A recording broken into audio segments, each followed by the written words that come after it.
Chapitre 7. Le père Madeleine. Après avoir laissé sa petite Cosette aux Thénardier, Fantine avait continué son chemin et était arrivée à Montreuil-sur-Mer. C'était, on se le rappelle, en 1818. Fantine avait quitté sa province depuis une dizaine d'années. Montreuil-sur-Mer avait changé d'aspect. Tandis que Fantine descendait lentement de misère en misère, sa ville natale avait prospéré. De temps immémorial, Montreuil-sur-Mer avait pour industrie spéciale l'imitation des jais anglais et des verroteries noires d'Allemagne. Cette industrie avait toujours végété à cause de la cherté des matières premières qui régissaient sur la main-d'œuvre. Au moment où Fantine revint à Montreuil-sur-Mer, une transformation inouïe s'était opérée dans cette production des articles noirs.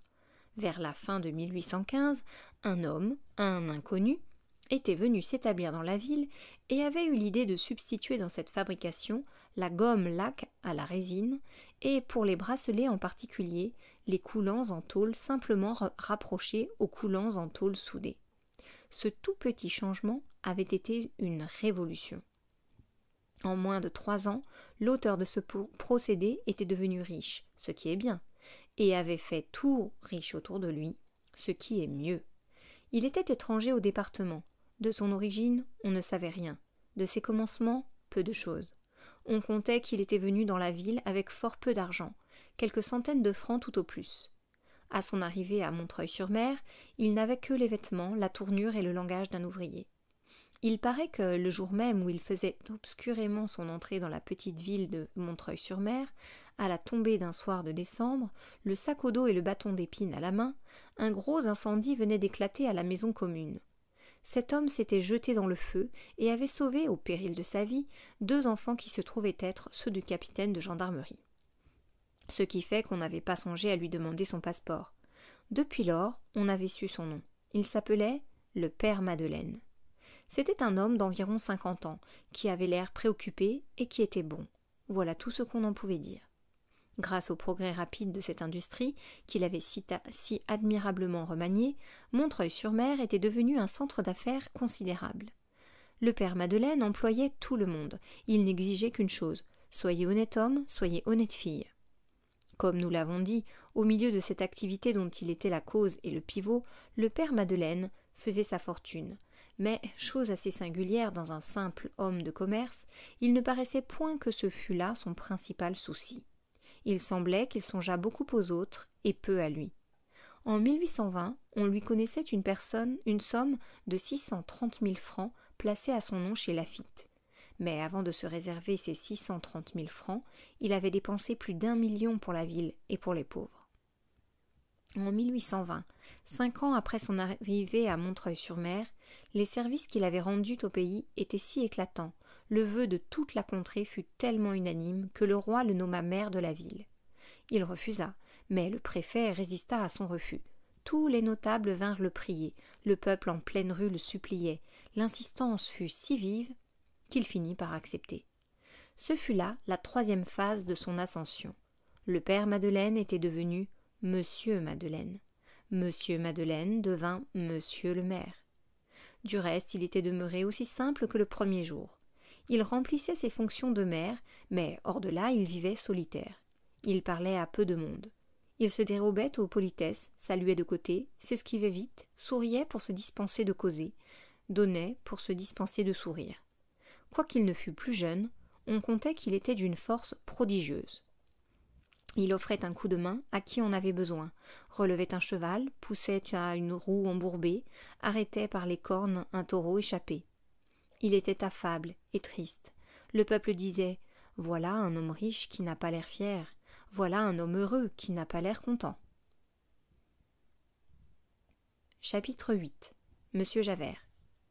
Au commencement de 1821, les journaux annoncèrent la mort de Monsieur Myriel, évêque de Digne, surnommé Monseigneur Bienvenu, et trépassé en odeur de sainteté à l'âge de 82 ans. L'annonce de sa mort fut reproduite par le journal local de Montreuil-sur-Mer. Monsieur Madeleine parut le lendemain tout en noir avec un crêpe à son chapeau. On remarqua dans la ville ce deuil et l'on jasa. Cela parut une lueur sur l'origine de Monsieur Madeleine. On en conclut qu'il avait quelque alliance avec le vénérable évêque.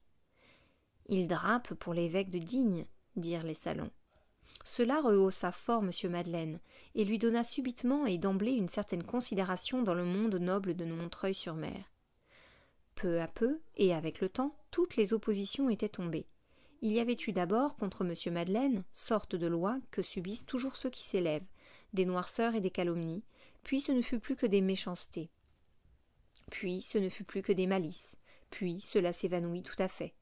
Le respect devint complet, unanime, cordial, et il arriva un moment vers 1821 où ce mot « Monsieur le maire » fut prononcé à Montreuil-sur-Mer presque du même accent que ce mot « Monseigneur l'évêque » était prononcé à Digne en 1815. Un seul homme dans la ville et dans l'arrondissement se déroba absolument à cette contagion. Souvent, quand M. Madeleine passait dans une rue, calme, affectueux, entouré des bénédictions de tous, il arrivait qu'un homme de haute taille, vêtu d'une redingote gris de fer, armé d'une grosse canne et coiffé d'un chapeau rabattu, se retournait brusquement derrière lui, et le suivait des yeux jusqu'à ce qu'il eût disparu, croisant les bras, secouant lentement la tête, et haussant sa lèvre supérieure avec sa lèvre inférieure jusqu'à son nez, sorte de grimace significative qui pourrait se traduire par « Mais qu'est-ce que c'est que cet homme-là ? Pour sûr, je l'ai vu quelque part. En tout cas, je ne suis toujours pas sa dupe. » Ce personnage, grave d'une gravité presque menaçante, se nommait Javert, et il était de la police. Il remplissait à Montreuil-sur-Mer les fonctions d'inspecteur. Il n'avait pas vu les commencements de Madeleine. Quand Javert était arrivé à Montreuil-sur-Mer, la fortune du grand manufacturier était déjà faite, et le père Madeleine était devenu Monsieur Madeleine. Il avait dans sa jeunesse été employé dans les chiourmes du Midi. Javert était comme un œil, toujours fixé sur M. Madeleine. Œil plein de soupçons et de conjectures. M. Madeleine avait fini par s'en apercevoir, mais il sembla que cela fût insignifiant pour lui. Il ne fit pas même une question à Javert. Il ne le cherchait ni ne l'évitait. Il portait, sans paraître y faire attention, ce regard gênant et presque pesant. Il traitait Javert comme tout le monde, avec aisance et bonté. Javert était évidemment quelque peu déconcerté par le complet naturel et la tranquillité de M. Madeleine. Un jour pourtant, son étrange manière d'être parut faire impression sur M. Madeleine. Voici à quelle occasion. Chapitre 9. Le père Fauchelevent. M. Madeleine passait un matin dans une ruelle non pavée de Montreuil-sur-Mer. Il entendit un bruit et vit un groupe à quelque distance. Il y alla. Un vieux homme, nommé le père Fauchelevent, venait de tomber sous sa charrette dont le cheval s'était abattu. Le cheval avait les 2 cuisses cassées et ne pouvait se relever. Le vieillard était engagé contre les roues. Sa chute avait été tellement malheureuse que toute la voiture pesait sur sa poitrine. Le père Fauchelevent poussait des râles lamentables. On avait essayé de le tirer, mais en vain. Il était impossible de le dégager autrement qu'en soulevant la voiture par-dessous. Javert, qui était survenu au moment de l'accident, avait envoyé chercher un cric. M. Madeleine arriva. On s'écarta avec respect. « À l'aide !» criait le vieux Fauchelevent. « Qui est-ce qui est un bon enfant pour sauver le vieux ?» M. Madeleine se tourna vers les assistants. « A-t-on un cric ?»« On est allé en quérir un, » répondit un paysan. « Dans combien de temps l'aura-t-on ?»« On est allé au plus près, au lieu Flachot, où il y a un maréchal. Mais c'est égal, il faudra bien un bon quart d'heure. »« Un quart d'heure !»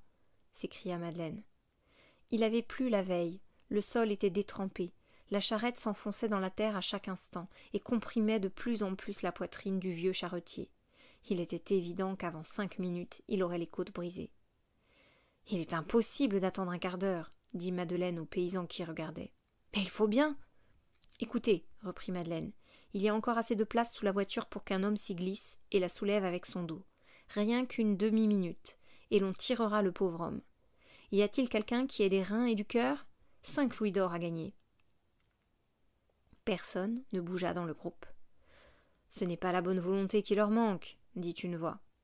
M. Madeleine se retourna et reconnut Javert. Il ne l'avait pas aperçu en arrivant. Javert continua. « C'est la force. Il faudrait être un terrible homme pour faire la chose de lever une voiture comme cela sur son dos. » Puis, regardant fixement M. Madeleine, il poursuivit en appuyant chacun des mots qu'il prononçait. « Monsieur Madeleine, je n'ai jamais connu qu'un seul homme capable de faire ce que vous demandez là. Madeleine tressaillit.